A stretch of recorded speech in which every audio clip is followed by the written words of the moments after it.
እዛ ጉልላቱን ይመቱት ነበር ይባላል። እነሱ ያስቀድሱ ነበር። ያውም በጾም ነበር የመጡት። በጾም አይችሉም ብለው እኮ ነው። ነጭ ነው የሚለብሱት እነዚህ ኦርቶዶክሳውያን ክርስቲያኖች። ለመምታትና ለማሸነፍ ቅርብ ናቸው። ጾም ነው እናሸንፋቸው ብለው እኮ ነው የመጡት።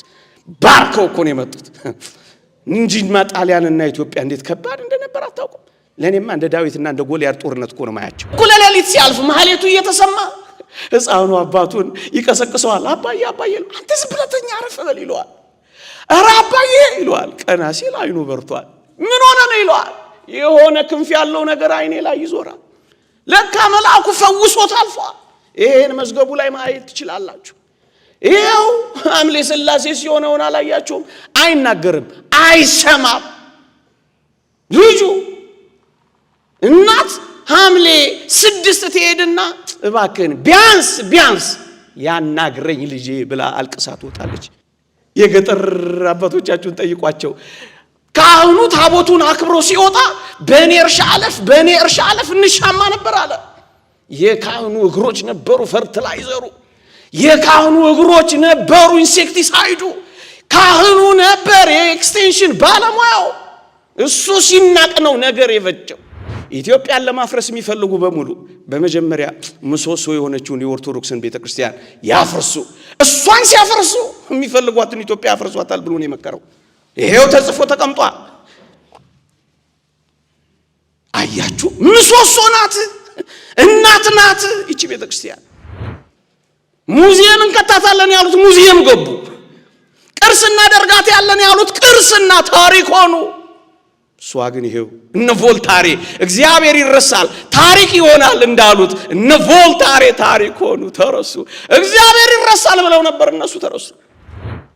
ሄድኩና ለእጄን ሰበሰብኩና የሆነ ጠረጴዛ አለ፣ አንድ ቀይ ደብተር የተቀመጠበት በቦክስ ነርተው ጀመር አለ። ጠረጴዛው ስለው አለ። ጥቂት ደቂቃ እጄ ሁሉ ቆሰለ አለ። ያማዋል አልኩት አለ። አያመውም። ይሰማዋል አይሰማውም። ዞርኩና ለትንሽ ጧ አልኩት አለ በጥፊ። ትማታለህ እንዴ አለኝ አለ። አመመ አልኩት አለ። አስጣድፊ አለ። ደግሞ አመመ ይለኛል እንዴ አለ። ካመመ ነፍስ ማለት ይቺ ናት። ነፍስ ካለች ደግሞ እግዚአብሔር አለ ብዬ ጮኩ አለ። አዋላጅ ዋርዶች ባልነበሩበት፣ የማህፀን ሐኪሞች ባልነበሩበት፣ ደም በዛ ደም አነሰ በማይበልበት በዚያ ዘመን ይሄ ሁሉ ትውልድ እንዴት ነው የተወለደው ካልን እኮ በእውነት ማርያም እያሉ ወፍጮ እየፈጩ መጅ እያንከባለሉ እንስራ ተሸክመው እስከ መጨረሻዋ ደቂቃ እየሰሩ አልነበር እንዴ የሚወልዱት? አይረን በዛ አይረን አነሰ ማይባሉበት ዘመን። አንተ ወቱ መስዋዕት ከነጾ እንተ ስቴታመና። በስመ አብ ወወልድ ወመንፈስ ቅዱስ አሃዱ አምላክ አሜን። የተከበሩ አባታችን፣ ክቡራን መምህራን፣ ዘማሪያን፣ ምእመናንና ምእመናት፣ የተወደዳችሁ የቤተ ክርስቲያን ልጆች እንደምን ሰነበታችሁ? እንደምን አላችሁ? አሜን። በቸርነቱ የጠበቀን ስሙን እንድንጠራ ይፈቀደልን የአባቶቻችን አምላክ የእኛም አምላክ ልዑል እግዚአብሔር ዘላለማዊ ስሙ የተመሰገነ ይሁን። ለቀደምት አበው ለነቢያት፣ ለቅዱሳን ሐዋርያት፣ ለሐዋርያውያን አበው፣ ለሊቃውንት የገለጸውን ጥበብና ምስጢር ለሁላችንም ይግለጽልን። ከዚህች ዕለት በረከት ረድኤት ለሁላችንም ያሳትፈን። የሚመጣው ዘመን የማን ነው? ችግሮችን ስንናገር መፍትሄዎችንም አብረን እንድንቆፍር መሆኑን እንዳትረሱ። የሸዋ ሊቀ ጳጳስ ጎርጎርዮስ ካል እዚህ ዝዋይ ምን ያረጉ ነበር አሉ? ለታላላቅ ወንድሞቻችንና አባቶቻችን ችግር ይነግሯቸው ነበር አሉና ውስጣቸው እየተቃጠለ እየነደደ እየሞከኩ እየሄዱ መፍትሄውን አብረው ያስቡ ነበር ይባላል። እና እንደዛ አድርጋችሁ ከዚህ በኋላ ያለውን ማዕቀፍ እንድታስቡት አደራላችኋለሁ። የሚመጣው ዘመን የማን ነው? ዘመን እግዚአብሔር ለሰዎች የሰጠው ዕድሜ ነው ስራ እንዲሰሩበት ፍሬ እንዲያፈሩበት። የሚመጣው ዘመን የማን ነው ማለቴ 2016 ወይ 2017 ማለት አይደለም። ከዚህ ቅጽበት ጀምሮ እስከ ህልቀተ ዓለም ጌታ እስኪመጣ ድረስ ያለውን ዘመን የማን መንፈስ ነው? ማን ነው ተጽዕኖ የሚያደርስበት? ማን ነው የሚያሸንፈው ማለቴ ነው። የሚመጣው ዘመን የማን ነው ስንል ዛሬ እንደ እንግዳ ደራሽ፣ እንደ ወንዝ ፈሳሽ፣ እንደ ወፍ ዘራሽ ድንገት የሚመጣ አይደለም። ዛሬ ትላንት ነው ዛሬን ያስገኘው። ትላንት ነው ዛሬን የወለደው። ዛሬ የምንሰማውን ቅዳሴ፣ ዛሬ የምንሰማውን ትርጓሜ፣ ዛሬ የምንሳለማቸው ገዳማት፣ ዛሬ የምንኮራባቸው ካህናት፣ ዛሬ የምንሳለመው መቅደስ፣ ዛሬ የምንስመው መስቀል የዛሬ አይደለም። ትላንት የተሰራ ከትላንት የመጣ ትላንት ዛሬን አስገኝቶታል። ዛሬ ደግሞ ነገን ይፈጥረዋል። ዛሬ ካልጠነከረ ነገ ህልም ነው የሚሆነው። አባቶቻችን ዛሬን ሲያስገኙ በብዙ ትግልና መከራ ዛሬን አቆይተዋታል። ዛሬ ህልም አይደለም። ዛሬን ፉከራ አይደለም ያስገኘው፣ ስራን ያስገኘው። አንድ አባት ሲነግሩኝ ይህችን ቤተ ክርስቲያን ስተክላት ታቦት በራሴ ቃጭል በጥርሴ ይዤን የተከልኳት ይሉኛል። እግዚአብሔር ያሳያችሁ።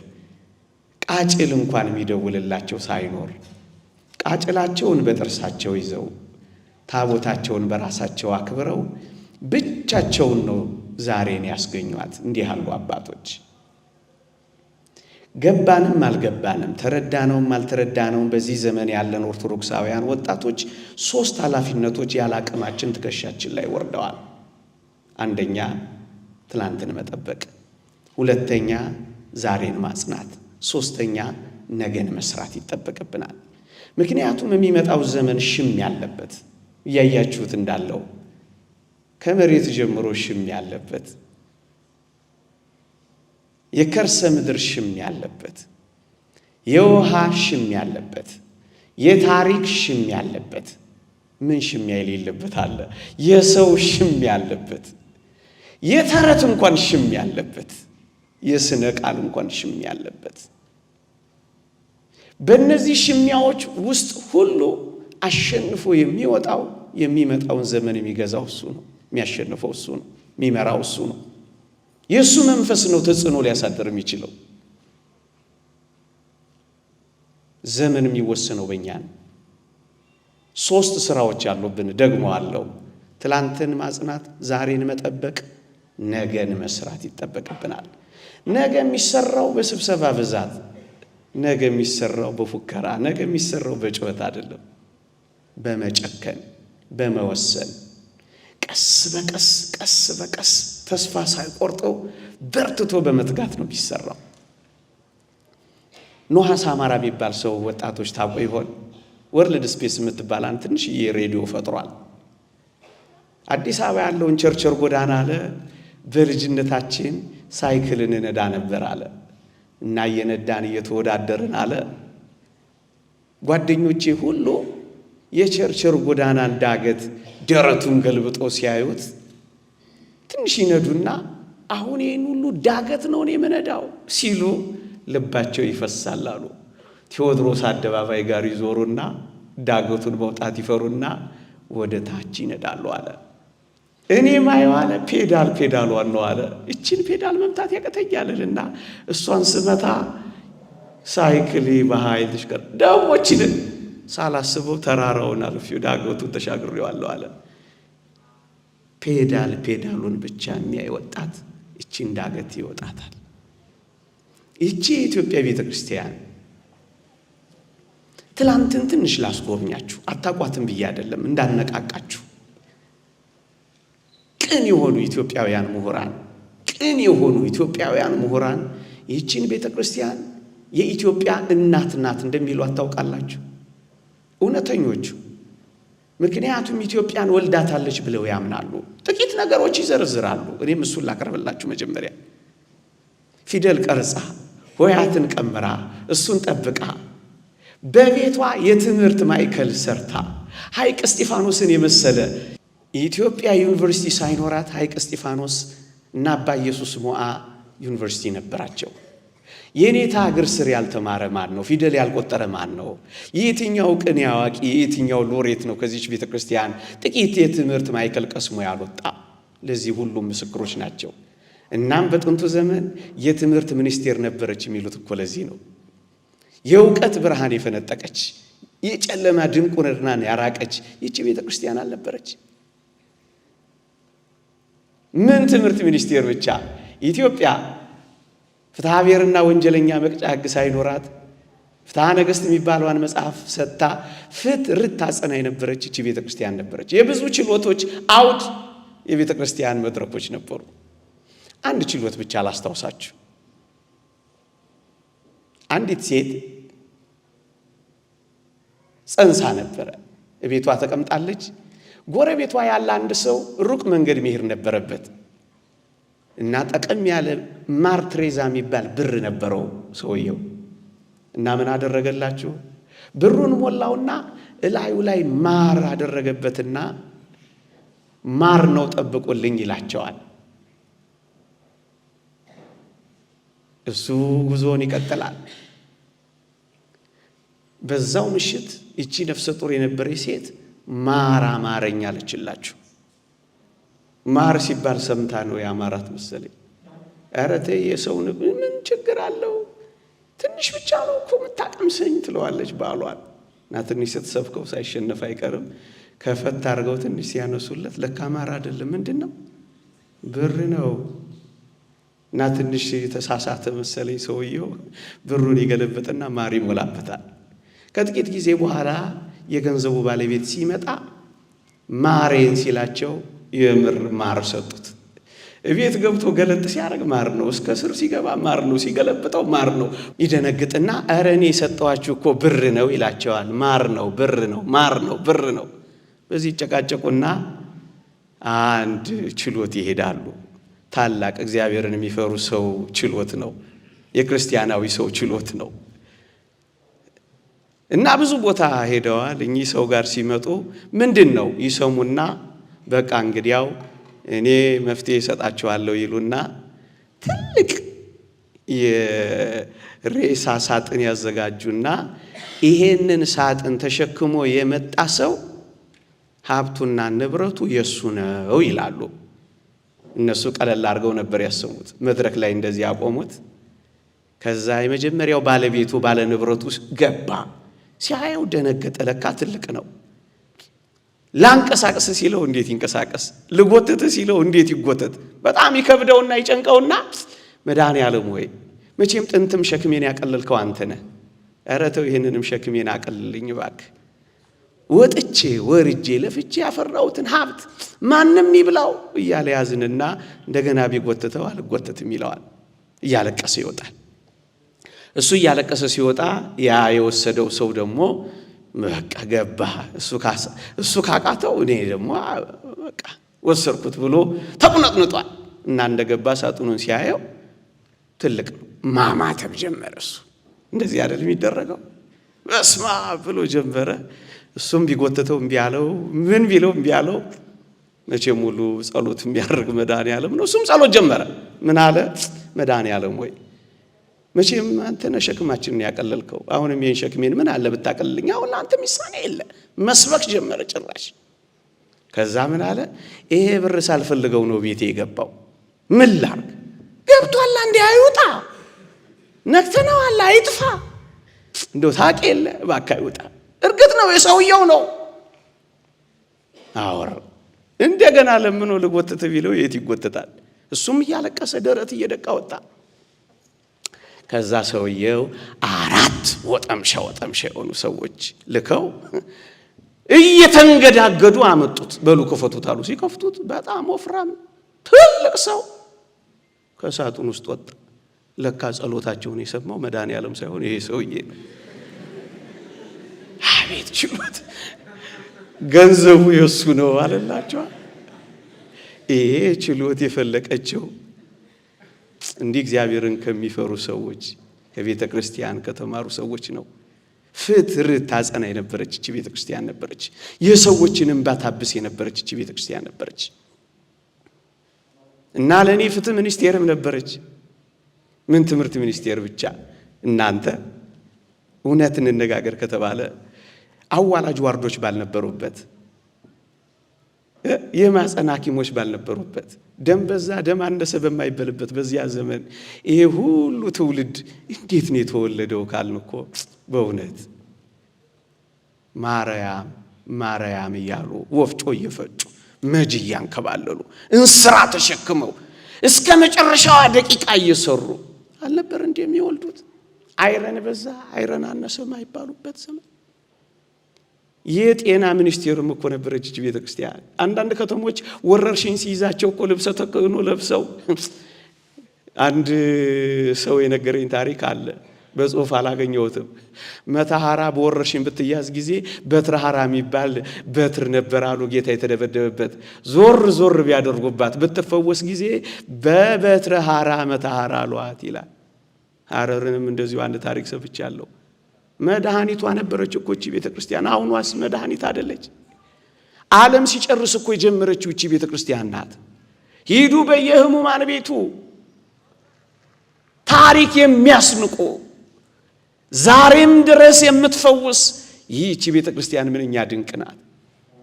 ተናግረን ማንጨርሳት። በአውሮፓ ከባድ በሆነ ካንሰር ታማ ትመጣለች። የኔታኔ ነገሩኝ። ደብረ ሊባኖስ በህማማት ሰሞን ጠብር ግፍ ትላለች፣ የምትፈርስ ትመስላለች አሉ ሲነግሩኝ። ኧረ እቺ ልጅ እንዳትፈርስ እንላለን አሉ። ስትሄድ የኔታ ምስክርነት እሰጥሃለሁ ጻድቁ ይፈውሰኛል ብላ ሄደች አሉ። እዛ ስትሄድ ምን አርገሽው ነው የመጣሽው ብለው ነው የተደነቁባት። ነገርየው ጠፍቶና የለም ነበር። እግዚአብሔር በስውር የሚሰራባት የጤና ሚኒስቴራችን ማይቺ ቤተ ክርስቲያን ናት። HIV ኤድስ የሚባለው የቆመባት። በግል ማውቀው ካህን አለ።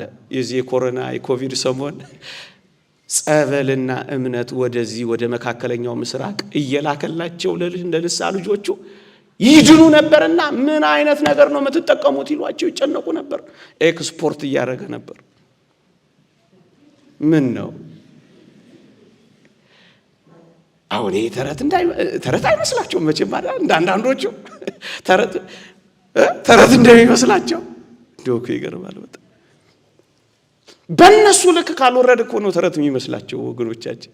እንደዛ ደብረ ሊባኖስን እንደጎበኘው ፈረንጅ አታስታውሱት? ተክልዬ 29 ዓመት ተጋደለ፣ ተክልዬ በአንድ እግሩ ቆመ፣ ተክልዬ እያለ ሲነግረው ዋው እኔ እኮ እንደዚህ ማድረግ አልችልም ይለዋል ፈረንጁ ላስጎብኘው። ስላንተ እኮ አይደለም የምነግርህ ስለ ተክልዬ ነው የምነግርህ አሉ። ስለ እነሱ ስለሚመስላቸው እኮ ነው ፈን የሚያረጋቸው የሚጨንቃቸው። ስለ እነሱ አይደለም እናወራው።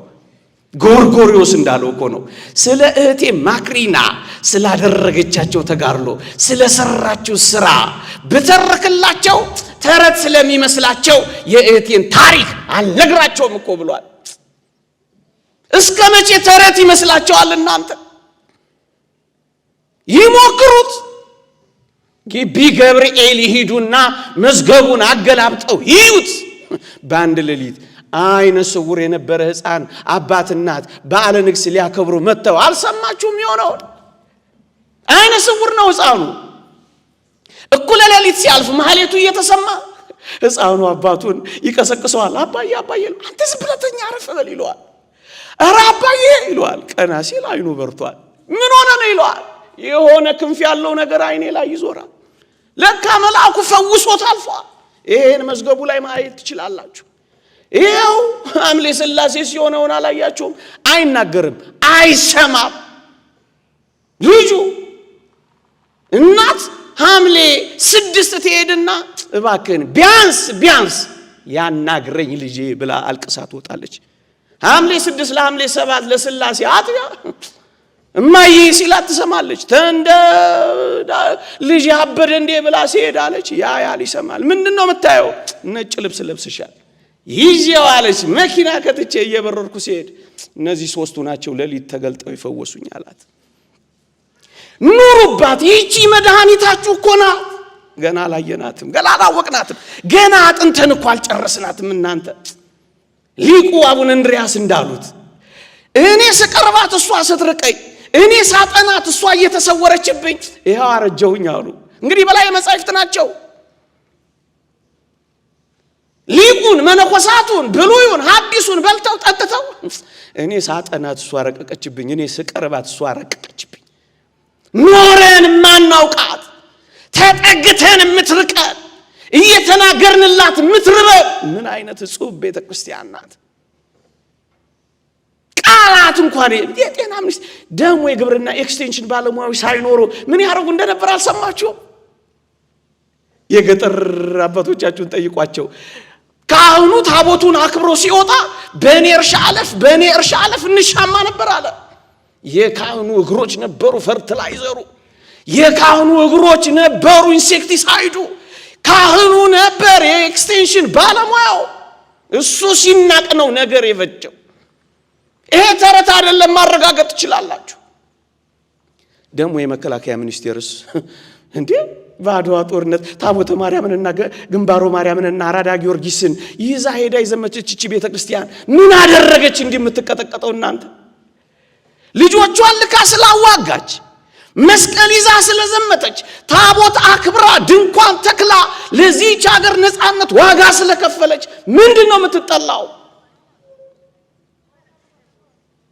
እና ባንድሪያስን አላያችሁም እንዴ? መስቀል በዚህ ይዞ ሲታገል እነሱ እያስቀደሱ ዳንኤል ክብረት እንደነገረን እዛ ጉልላቱን ይመቱት ነበር ይባላል። እነሱ ያስቀድሱ ነበር። ያውም በጾም ነበር የመጡት። በጾም አይችሉም ብለው እኮ ነው። ነጭ ነው የሚለብሱት እነዚህ ኦርቶዶክሳውያን ክርስቲያኖች። ለመምታትና ለማሸነፍ ቅርብ ናቸው። ጾም ነው እናሸንፋቸው ብለው እኮ ነው የመጡት። ባርከው እኮ ነው የመጡት እንጂ ጣሊያንና ኢትዮጵያ እንዴት ከባድ እንደነበር አታውቁም? ለኔማ እንደ ዳዊትና እንደ ጎልያድ ጦርነት እኮ ነው ማያቸው። ዳዊት አሁን በሙሉ አይኑ ያየዋል ጎልያድን። እንደዛ ማለት እኮ ነው ኢትዮጵያ በሙሉ አይኑ ታያለች ጣሊያንን። ዳዊት እኮ ለኔ በክፍልፋይ ነው ጎልያድን አይቶ የሚጨርሰው። መጀመሪያ ከቁርጭምጭሚቱ እስከ ጉልበቱ፣ ከዛ ከጉልበቱ እስከ ወገቡ ክፍል 2፣ ከክፍል 3 ከወገቡ እስከ ከዛ በኋላ ነው እንዲህ የሆነው ነው እግዚአብሔር ያዋረደው። አንተ ሰይፍ፣ አንተ ጎመድ፣ አንተ ጭሬ ይዘብኝ ትመጣለህ፣ እኔ ግን አንተ በተገዳደርከው በእስራኤል አምላክ ስመጣብሃለሁ አለው። አዋረደው። የእስራኤል አምላክ ጉልበቷ የሆነላት ቤተክርስቲያንና በቂሮስም ዘመን አላያችሁ ድንበሯን ማለፍ አቅቷቸው 40 ዓመት ሙሉ ማለፍ አቅቷቸው ነበር ይላል። 40 ዓመት ሙሉ ምን አይነት ከባድ እንደነበር ተመልከቱ። የመከላከያ ሚኒስቴርም ነበረች ለኔ። ጸሎቷ፣ እንባዋ፣ ምህላዋ ዝም ብሎ ነው። ወረደ ሲባል እየለበለበ የሚመለሰው የእነዚህ አባቶች የበረሃ ትንቅንቅ አይሆን ነው። እየተጋደሉ ያሉት እየተናነቁት። ለኔ መከላከያ ሚኒስቴርም ግብርና ሚኒስቴርም ጤና ሚኒስቴርም ትምህርት ሚኒስቴርም ፍትህ ሚኒስቴርም በጥንቷ የተከለቻት ይቺ ሀገር የኢትዮጵያ ቤተክርስቲያን ናት። ይሄን ደግሞ አረጋግጠውላችኋል። ከ200 ዓመት በፊት እነ ሄነሪ ኪሲንጀር አፍሪካን ሲጎበኙ ትንሽ በአፍሪካ በመላው አፍሪካ እንደው ደስ የማይል ነገር አዩ። ወደ ኢትዮጵያ ሲመጣ ግን ስትር ያለች ስነ ምግባር ያላቸው ሰዎች ሲያይ ኢትዮጵያ ከሌሎቹ የአፍሪካ ሀገራት ተለይታ ለምን እንደዚህ ሆነች? ትንሽ ነገር አጠና። አንደኛ እግዚአብሔርን ይፈራሉ። ሁለተኛ ክርስቲያናዊ የሆነ ባህል አላቸው። ስነ ምግባር የሚያስተምር ባህል አላቸው። ሶስተኛ የራሳቸው የሆነ ስርዓተ ትምህርት አላቸው አለና ደመደመ። የሱ ተማሪ የሆነው ሳሙኤል ሃንቲንግተን መጨረሻ ላይ ምን እንዳለ ታውቃላችሁ? ኢትዮጵያን ለማፍረስ የሚፈልጉ በሙሉ በመጀመሪያ ምሰሶ የሆነችውን የኦርቶዶክስን ቤተክርስቲያን ያፍርሱ። እሷን ሲያፈርሱ የሚፈልጓትን ኢትዮጵያ ያፈርሷታል ብሎ ነው የመከረው። ይሄው ተጽፎ ተቀምጧል። አያችሁ፣ ምሰሶ ናት፣ እናት ናት ይቺ ቤተክርስቲያን። ለዚህ ነው ያለፈ ያገደመው የመጣው የሄደው የቆመ የተቀመጠው በሙሉ ሲቀጠቅጣት የኖረው። የሩቁን ዘመን ትታችሁ እዚህ ከወታደራዊ መንግስት ቀረብ ያለውን እንኳን አልሰማችሁ? ስላሴ ካቴድራልን ሙዚየም ሊያደርጉት አጥረውት ነበር፣ ማንንም እንዳይገባ ብለው። ዋናው ዓላማቸው ኦርቶዶክሳዊነትን ሙዚየም ውስጥ መክተት ነበር። ቅርስ ማድረግ ነው እኮ የፈለጉት። ግን የሚገርም ነው፣ እነሱ ቅርስ ውስጥ ገቡ። እኛ ሙዚየም እንዲገቡ አንፈልግም፣ ግን እነሱ የሚጎበኙ ሆኑ። ኦርቶዶክሳዊነት ክርስትና ግን የስላሴ ካቴድራልን መቅደሱን ሞላ፣ ከዛም ፈሰሰ። ይሄው በዛ አዳራሹ እንኳን አለበቃ። ሙዚየም እንከታታለን ያሉት ሙዚየም ገቡ። ቅርስና ደርጋት ያለን ያሉት ቅርስና ታሪክ ሆኑ። እሷ ግን ይሄው እነ ቮልታሬ እግዚአብሔር ይረሳል ታሪክ ይሆናል እንዳሉት እነ ቮልታሬ ታሪክ ሆኑ፣ ተረሱ። እግዚአብሔር ይረሳል ብለው ነበር፣ እነሱ ተረሱ። መጽሐፍ ቅዱስ ታሪክ ይሆናል ብለው ነበር፣ ይሄው የነሱ መጽሐፍ ታሪክ ሆነ። በስመ አብ ወወልድ ወመንፈስ ቅዱስ አሐዱ አምላክ አሜን እንዳትሉ ብለዋቸው ነበር። በዛ ዘመን ጥብቅ ሰነድ የሚል 2 ገጽ አውጥተው ነበር ኦርቶዶክሳዊነትን እንዴት እንደሚያጠፉ። በስመ አብ ወወልድ ወመንፈስ ቅዱስ አሐዱ አምላክ አሜን አትበሉ አሏቸው። እና ምን እንበል ሲሏቸው በስመ ሌኒን ወማርክስ ወኤንግልስ በሉ አሏቸው። ብለው ደንግጠው ክህደት ሴጣን ወይ ክዳለው ሲሉ እሱንም እንዳትሉ አሏቸው። እና ምን እንበል ሲሏቸው ክህደት ኢምፔሪያሊዝም በሉ አሉ ነው ሲነግሩ። ማክሰም ነበር ዋናው ዓላማ። ለምን ምሰሶ ነው። እናንተ ኦርቶዶክሳውያን አይናችሁ ይበራል። ጋሻ ኃይለ ጊዮርጊስ ታውቁት ይሆን? ጋሻ ኃይሌ የዩኒቨርሲቲ ተማሪዎች መሬት ላራሹ እያሉ ሲወጡ አለ እኛ ሰንበት ተማሪዎችና የታካ ነገስት የአብነት ተማሪዎች እንወጣና ከነሱ አለ እነሱ መሬት ላራሹ እያሉ ሲጮሁ እኛ ደግሞ ደሞዝ ለቀዳሹ እያልን ጮህ ነበር አለ። ትግላቸውን ተመልከቱት። ይሄው አበበላቸው።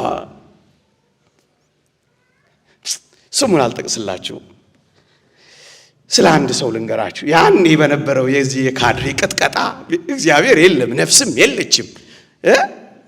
ሰው የመጣው በዝግመተ ለውጥ ሂደት ምናምን ነው እያሉ የሚቀጠቅጡ በነበሩበት ዘመን የአንድ ሰንበት ትምህርት ቤት ተማሪ ነው።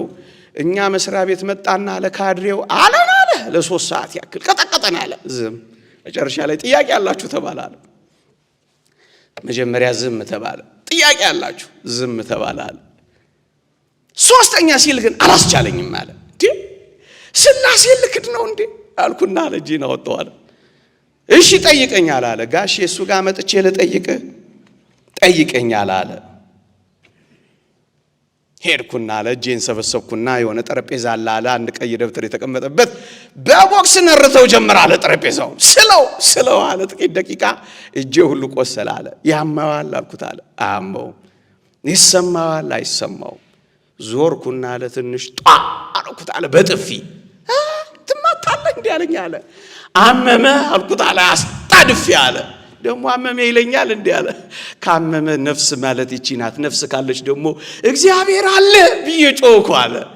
ትንሽ ወጥ ሳያረጉት አልቀረም። ያው እሱ አልነገረንም መጨረሻዋን እንጂ እንዴት እንደታገሏቸው አስቡት። እግዚአብሔር የለም እግዚአብሔር አለ ዋናው ዓላማቸው።